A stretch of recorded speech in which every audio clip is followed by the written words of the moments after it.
bom, segundo ano? Novamente, o tio Cruz está aqui com vocês para a nossa aulinha da semana. Opa, calma, relaxa, relaxa. Eu vou usar os slides, eu irei colocar os slides, mas é que eu estou optando, meninos, eu estou tentando fazer uma coisa assim, que antes de começar a matéria mesmo, assim, eu dar uma geralzona no assunto, aqui dessa forma mesmo, e depois eu entro no detalhe, nas partes mais específicas, que eu utilizo o slide. Eu acho que vai ficar melhor para cada um, acho que a gente vai ficar bem mais divertido desse jeito, e para vocês lembrarem como é que eu sou. Não adianta falar que vai ter pesadelo. Eu sei disso. Então, meninos, olha que interessante. Hoje nós iremos falar sobre dois assuntos que, né, são bem tranquilos. Na verdade, bem tranquilo mesmo. Que é o fauvismo e, como eu prometi para vocês, a música eletrônica. Né? Olha só, em relação ao fauvismo, eu posso dizer para vocês o seguinte, agora, nesse instante, que o fauvismo é considerado a primeira manifestação da arte moderna que nós temos. Ué, tio Claude, mas o senhor falou em tal ano que era o impressionismo, bababá, bababá. Sim, como falei mesmo, eu admito que eu falei, sabe? Só que nós temos agora que ampliar um pouquinho mais esse horizonte. Quando nós falamos de impressionismo, o impressionismo em si, que é um estilo que eu mais gosto artisticamente falando, ele não rompeu com todas as características acadêmicas. Na verdade, o que ele valorizou? Ele valorizou o uso da luz, né? E deu uma maior valorização da cor. Mas ainda assim, tinha algumas características dele que ele estava respeitando em relação ao academicismo neoclássico, nós podemos desse jeito. Então, ele não rompeu por completo, sabe? Mas, então, o que aconteceu? Depois vai ter do impressionismo, nós vamos ter um bocado de ismos. Nós vamos ter o dadaísmo, cubismo, o expressionismo, o próprio fauvismo e um bocado de ismo, surrealismo, um bocado, sabe? E dentre desses, o mais importante, assim, em termos de romper com as características, foi o fauvismo, tá? Na verdade, gente, depois do fauvismo, vai vir um bocado de outros estilos, tirando o expressionismo. Eu explico para vocês por quê. Porque é o seguinte, o fauvismo é uma resposta francesa ao expressionismo alemão, coisa que nós ainda não estudamos. Enquanto o expressionismo alemão é uma resposta alemã a quem? Ao impressionismo francês. Tio Cláudio, agora eu estou confuso. Vamos lá. Olha só, pegue comigo aqui. Tá? Vai ter na França, vai ter um impressionismo. O impressionismo vai fazer um baita sucesso, aquela coisa toda, né? E aí, não, tudo bem, eu admito, teve a crítica e tudo mais, mas digamos que ele fez sucesso, tá? Foi importante.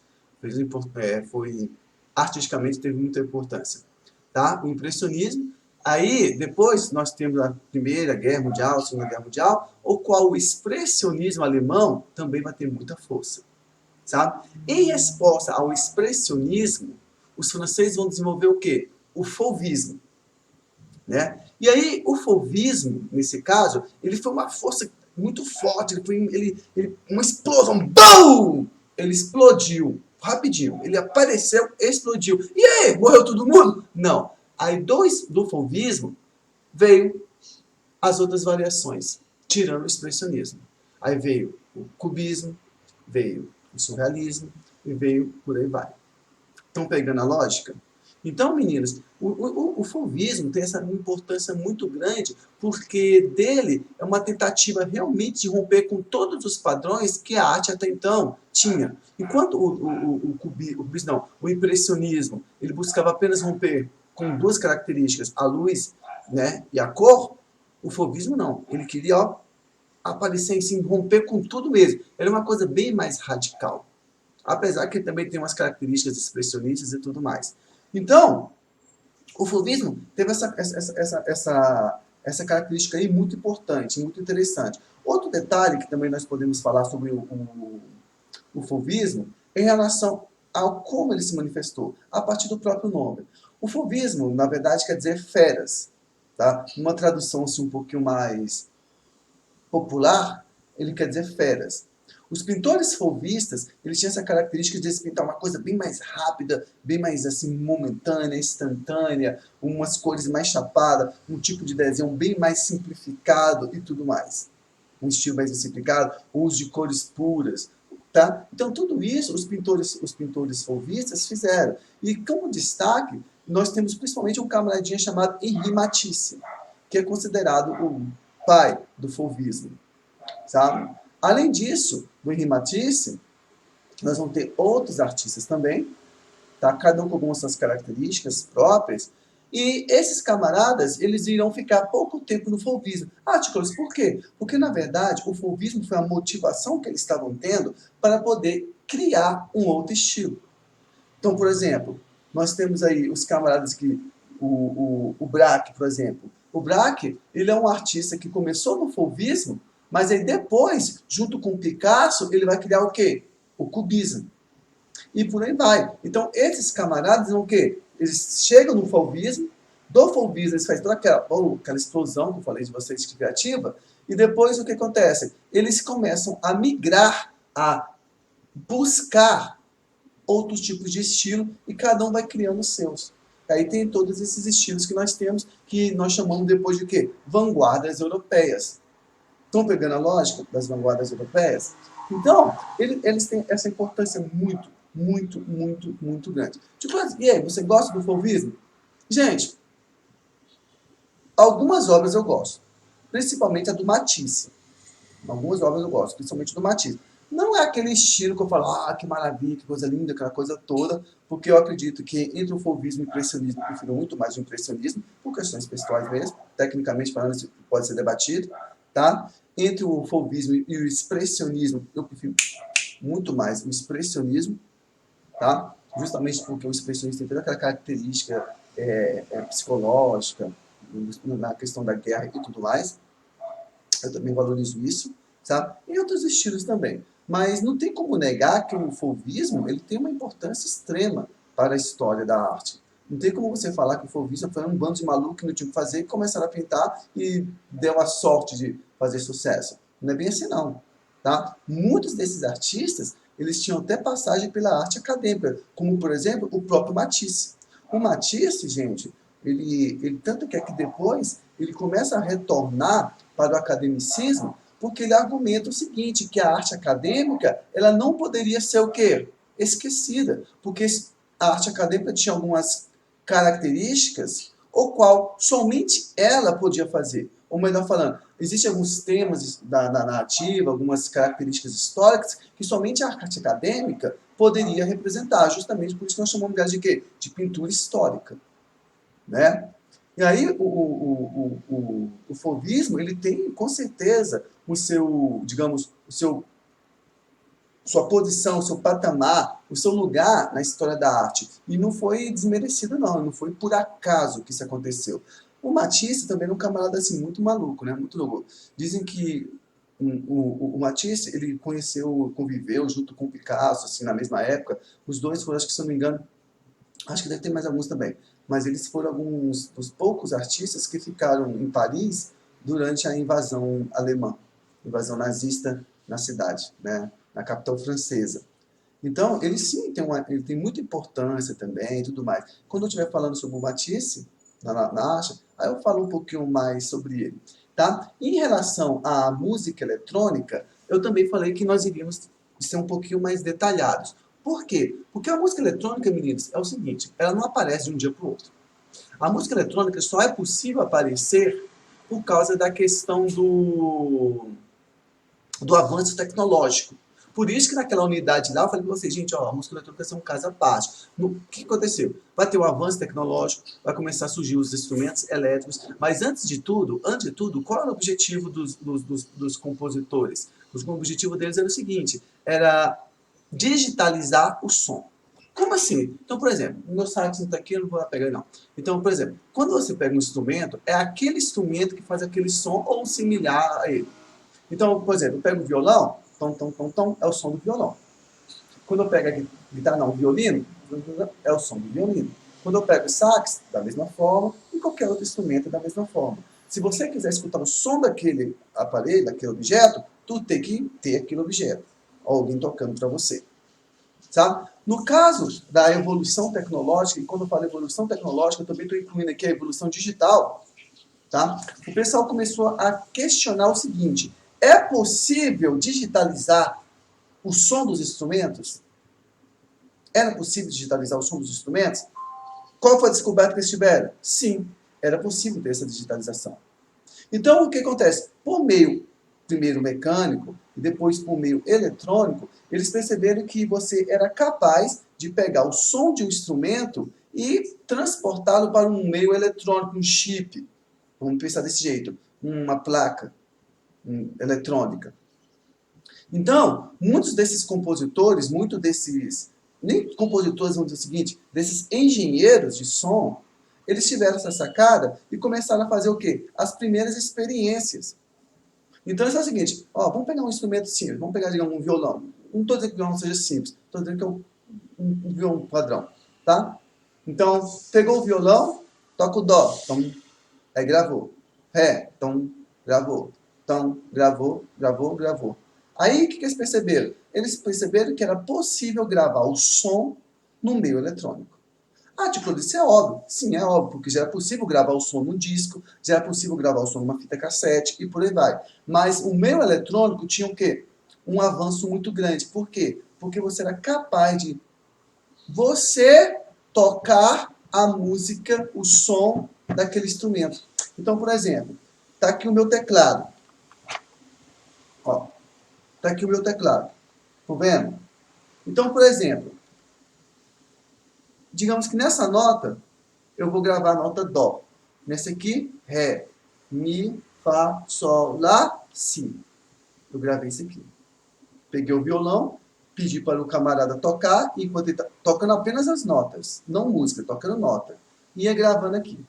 Ótimo, já está gravado aqui no computador, ou na tecnologia da época. Sabe? Então, eles tiveram sacada agora. Agora, é possível eu apertar esse botão e o som sair? Aí, tom, tom, tom, tom. Sim, era possível. Pode parecer simples agora, porque nós crescemos num momento histórico onde isso aí já é comum. Mas, quando você volta lá atrás, isso foi uma descoberta genial. Uma descoberta não, digamos um avanço genial. Por quê, professor? Porque agora está fazendo algo que as pessoas não tinham percebido até então. O quê? Eu posso descartar o instrumento.